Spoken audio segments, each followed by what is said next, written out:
Hello students.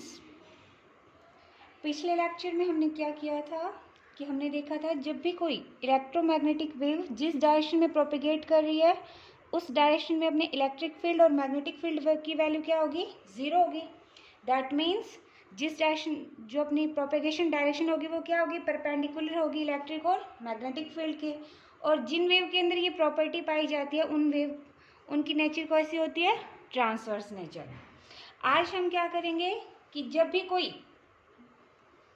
Electromagnetic wave move करती है तो उसके अंदर इलेक्ट्रिक और मैग्नेटिक फील्ड भी दोनों भी आपस में क्या होते हैं, एक दूसरे के परपेंडिकुलर होते हैं। ये हम आज प्रूफ करेंगे।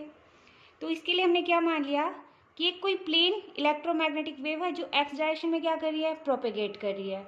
अब कोई वेव है वो एक्स डायरेक्शन में प्रोपेगेट कर रही है तो उसका वाई डायरेक्शन और जेड डायरेक्शन में वो क्या रहेगी, कांस्टेंट रहेगी। दैट मीन्स उनके अंदर अगर हम उनका डिफरेंशिएशन देखेंगे तो वो क्या आएगा, zero. That means del upon del y del upon del z की वैल्यू क्या आनी चाहिए, ज़ीरो आनी चाहिए। अब देखो मैक्सवेल थर्ड इक्वेशन क्या कहती है, del cross e is equal to minus del b by del t. अब हम क्रॉस प्रोडक्ट को कैसे सोल्व कर सकते हैं, मैट्रिक्स फॉर्म में करते हैं। तो यहाँ से i cap j cap k cap del by del x del by del y del by del z. अब देखो डेल अपॉन डेल वाई और डेल बाई डेल जेड की वैल्यू क्या है, ज़ीरो, तो वो हमने पुट कर दी, ज़ीरो है दोनों में। और यहाँ पे ई वेक्टर है तो e x e y e z हो गया। इधर देखो माइनस है तो minus del by del t और b vector b x i cap plus B y j cap plus B z k cap, यानी हमने इसे तीनों कंपोनेंट में लिख दिया। अब हमें क्या करनी है, कंपेयरिंग करनी है आयत और जेथ कोफिशिएंट की।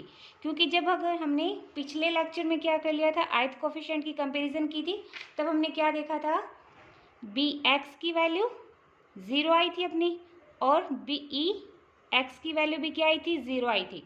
तो हमें वो तो करनी नहीं है, इस बार हम करेंगे जेथ कोफिशिएंट और केथ कोफिशिएंट के आपस में कंपेरिजन करेंगे। सो सबसे पहले जेथ कोफिशिएंट की करोगे तो इधर से क्या आएगा, ज़ीरो ई एक्स ज़ीरो हो गया minus del E Z by del x is equal to इधर minus del B Y upon del t, jth coefficient हो गया। अब दोनों तरफ माइनस है, माइनस माइनस आपस में कैंसिल हो जाएंगे तो क्या बचेगा, del E Z upon del x is equal to del B Y upon del t, equation 1। अब केथ कोफिशिएंट की करोगे तो उस कंडीशन में क्या आएगा, del e y upon del x minus zero, तो del e y upon del x is equal to इधर क्या आएगा, माइनस आगे है del upon del t b z, यानी del e y upon del x is equal to minus del b z upon del t, equation number 2। तो ये तो हमने सोल्व कर ली दोनों इक्वेशन मैक्सवेल थर्ड इक्वेशन से। अब हम देखते हैं मैक्सवेल फोर्थ इक्वेशन क्या कहती है। मैक्सवेल फोर्थ इक्वेशन क्या आपकी, del cross b is equal to क्या होता है, mu j plus mu epsilon del a upon del t होती है। लेकिन हमने बात क्या की थी कि हम isotropic charge free current free medium ले रहे हैं, तो उस वक्त यहाँ पर म्यू जे वाला कंपोनेंट आता है वो क्या हो जाता है, ज़ीरो हो जाता है, क्योंकि जे की वैल्यू क्या होती है, ज़ीरो होती है। तो वो हमने इसमें लिखा नहीं है। Del cross b is equal to आपका mu epsilon del a upon del t. अब इसे वही मैट्रिक्स फॉर्म में लिखेंगे, i cap j cap k cap del upon del x del upon del y की value zero, del upon del z की value zero, b x b y b z is equal to mu epsilon del upon del t, ऐसे कैसा, E vector को हमने तीनों component में लिख दिया, e x e y e z में। अब हमें वही करनी है, जेथ और केथ कोफिशिएंट की आपस में क्या करेंगे, कंपेरिजन करेंगे। कंपेरिजन करेंगे तो क्या आएगा, यही लिखते हैं हम, del b z upon del x minus zero, तो यहाँ से क्या हो गया, minus del b z upon del x is equal to mu epsilon del e y upon del t, equation 3। अब वैसे ही केथ कोफिशिएंट की करोगे तो क्या आएगा, del B Y upon del x minus zero is equal to mu epsilon del E Z upon del t, equation 4। यानी हमारे पास कितनी इक्वेशन आ गई, 4 इक्वेशन आ गई। अब इन इक्वेशन में देखो आप, यहाँ पे क्या है, बी जेड है और यहाँ पर क्या है, ई वाई है, यानी बी जेड किससे रिलेट हो रहा है, ई वाई से। नेक्स्ट इक्वेशन में देखो आप, बी वाई है यहाँ पे एक्स के रिस्पेक्ट में चेंज हो रहा है और इधर क्या अपना ई जेड है जो टी के रिस्पेक्ट में चेंज हो रहा है, यानी यहाँ पर बी वाई किससे रिलेट है, ई जेड से। वैसे ही जब आप अपनी इक्वेशन फर्स्ट और सेकंड देखते हो फर्स्ट और सेकंड इक्वेशन में भी क्या दिख रहा है आपको, ई जेड है, वो किससे रिलेट कर रहा है, बी वाई से, और ई वाई किससे रिलेट कर रहा है, बी जेड से। यानी equation first, second, third, fourth से हम क्या कह सकते हैं कि ई जेड जब भी कोई plane progressive wave x direction के अंदर मूव करती है तो ई वाई किससे रिलेट होगा, बी जेड से, और ई जेड किससे रिलेट होगा, बी वाई से।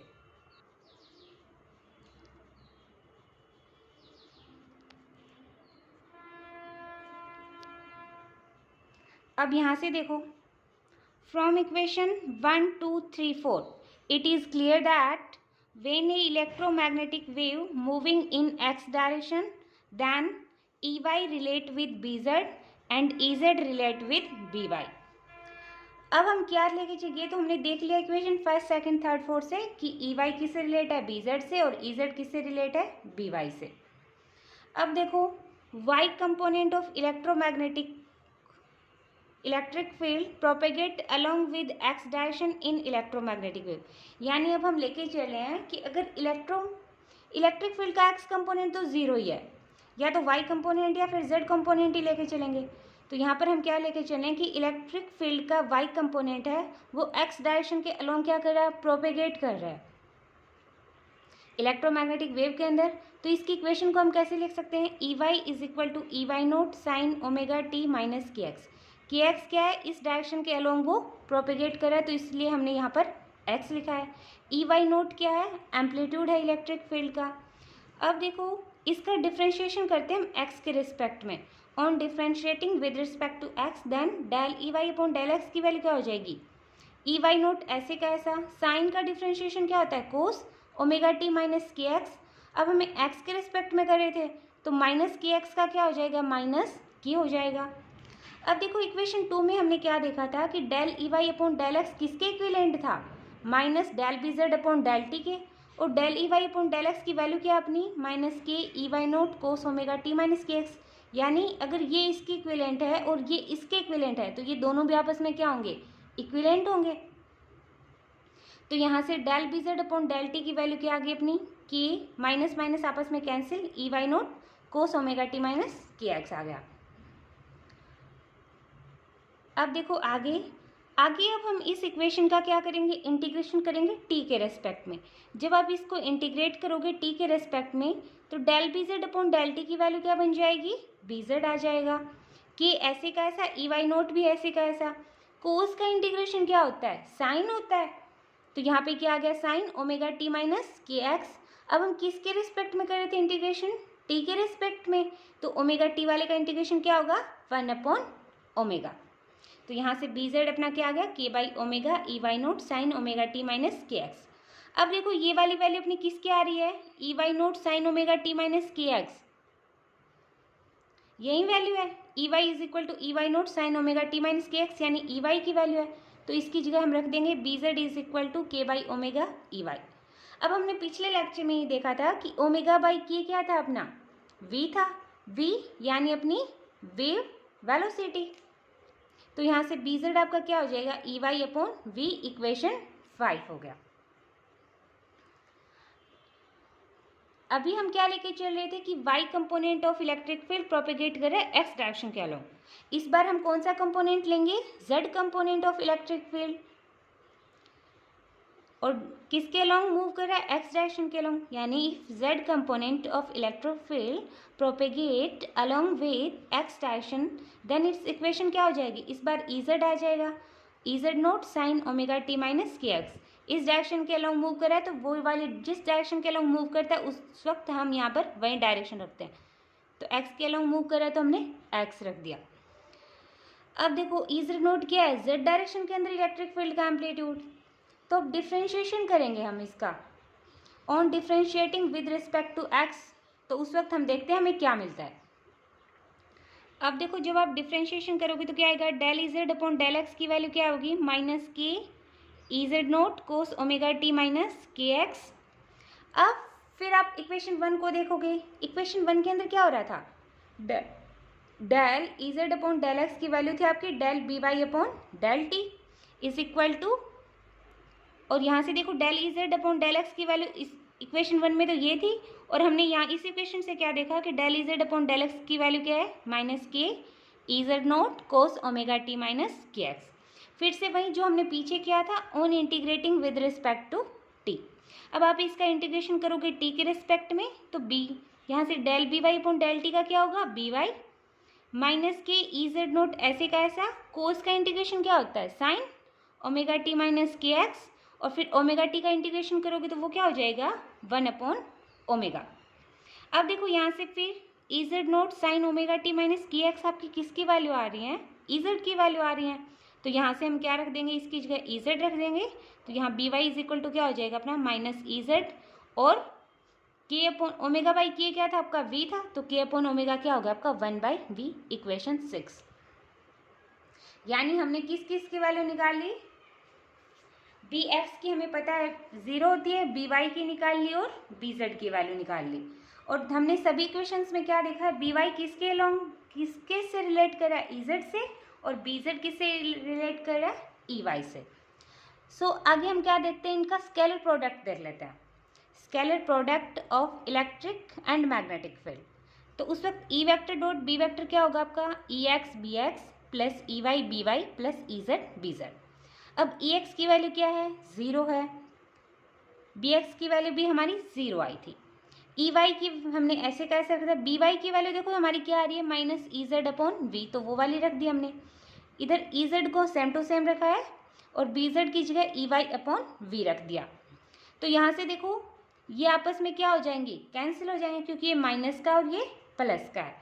तो यहाँ से E vector dot B vector आपका क्या आएगा, 0। अब यहाँ से डॉट प्रोडक्ट को हम कैसे लिखते हैं, ई बी, यानी इलेक्ट्रिक फील्ड और मैग्नेटिक फील्ड दोनों का मैग्नीट्यूड इंटू कोस फाई, हमने एंगल हमने इनके बीच फाई मान लिया, इज इक्वल टू 0। तो यहाँ से कोस फाई की वैल्यू क्या होगी, 0।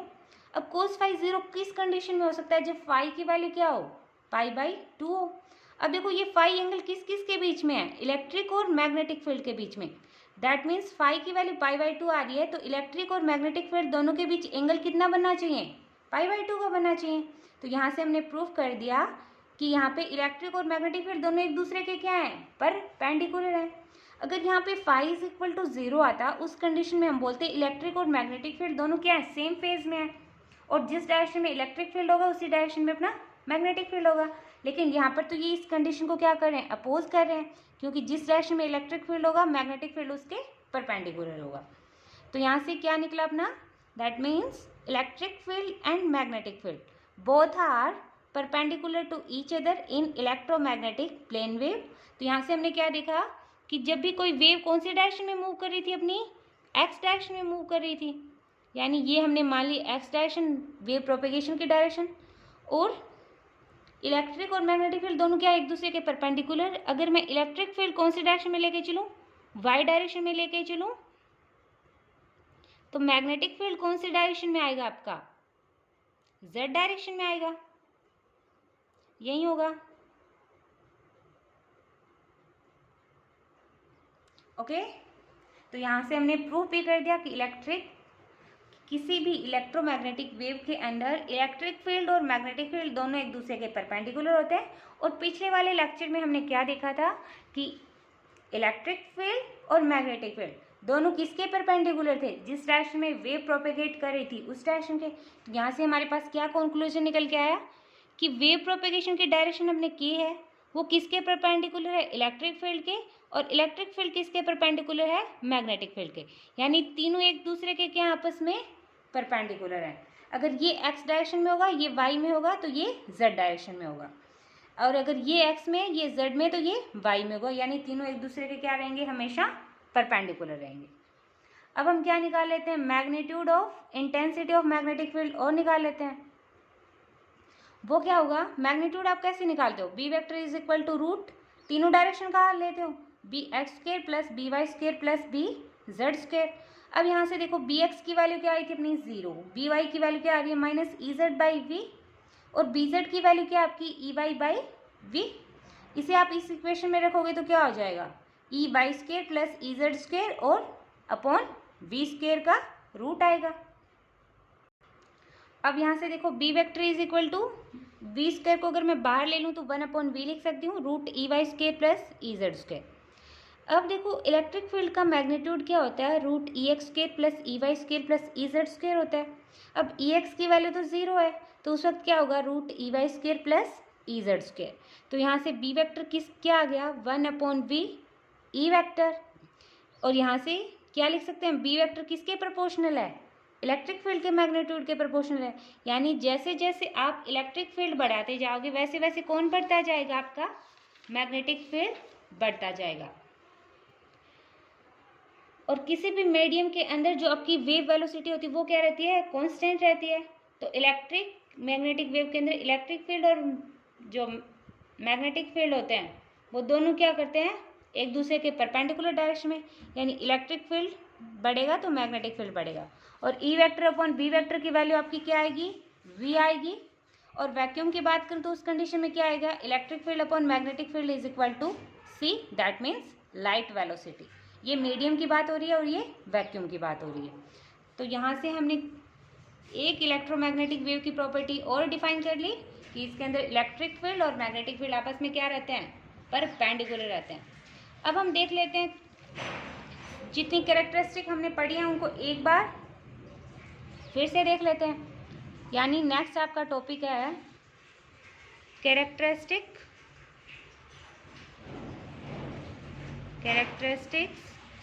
Of electromagnetic wave. अब तक मैंने आपको जो करवाया, चारों प्रॉपर्टी करवाई, वो इसकी क्या थी, कैरेक्टरिस्टिक ही थी। फर्स्ट कैरेक्टरिस्टिक क्या थी भाई थी अपनी, कि जब भी कोई वेव किसके अंदर मूव करती है, वैक्यूम के अंदर मूव करती है। जब भी कोई वेव वैक्यूम के अंदर मूव करती है तो उस वक्त उसकी जो स्पीड होती है वो किसके इक्वल होती है, लाइट वेलोसिटी से मूव करती है। एक तो ये हमने डिफाइन की थी। सेकंड हमने क्या किया था कि उस जब भी कोई वेव मूव करे किसी मीडियम के अंदर तो उसका जो रिफ्रैक्टिव इंडेक्स आता है वो क्या आता है आपका, नॉन मैग्नेटिक के लिए रूट एप्सिलॉन आर, अदरवाइज आता है आपका म्यू आर एप्सिलॉन आर। ठीक है, ये हमने दूसरी कैरेक्टरिस्टिक देखी थी। थर्ड कैरेक्टरिस्टिक क्या थी कि वेव प्रोपेगेशन की डायरेक्शन क्या होती है, direction of wave propagation perpendicular to electric field and magnetic field. ये देखी थी हमने, 3 हो गई। फोर्थ हमने किया, और इसके हेल्प से हमने क्या, जो हमने क्या बताया था, वेव की नेचर कौन सी होती है, इलेक्ट्रोमैग्नेटिक वेव कौन सी नेचर रखती हैं, ट्रांसवर्स नेचर रखती हैं। Third property. फोर्थ प्रॉपर्टी क्या हो जाएगी कि इलेक्ट्रोमैग्नेटिक वेव के अंदर इलेक्ट्रिक फील्ड और मैग्नेटिक फील्ड दोनों एक दूसरे के क्या रहते हैं, परपेंडिकुलर रहते हैं। और हमने क्या देखा कि इलेक्ट्रिक फील्ड का मैग्नीट्यूड और मैग्नेटिक फील्ड का मैग्नीट्यूड वो किसके आ रहा था, सी के, वैक्यूम के अंदर आ रहा था। यानी ratio of magnitude of electric field and magnetic field is equal to light velocity. Next वाली क्या देखनी है कि जब भी देखो कोई वेव प्रोपेगेट हो रही है, जैसे अपनी ये इलेक्ट्रोमैग्नेटिक वेव थी तो ये क्या हो रही है, ये अपनी डिस्टेंस ही होती है। तो ये स्पेस के अंदर जब क्या करती है, कन्वर्स करती है, सॉरी डाइवर्स करती है, उस कंडीशन में क्या होती है, इसका जो एम्पलीट्यूड होता है वो डिस्टेंस के साथ क्या होता जाता है, कम होता जाता है। ये नेक्स्ट प्रॉपर्टी हो गई।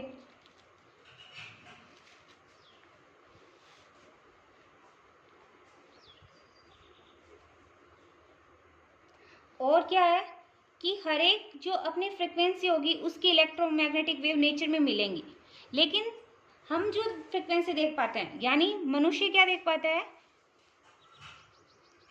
मनुष्य के जो देखने की फ्रिक्वेंसी होती है वो क्या होती है, 10⁻14 हर्ट्ज टू 7 × 10⁻14 हर्ट्ज तक ही क्या देख पाता है, फ्रिक्वेंसी वाली इलेक्ट्रोमैग्नेटिक वेव को देख पाता है।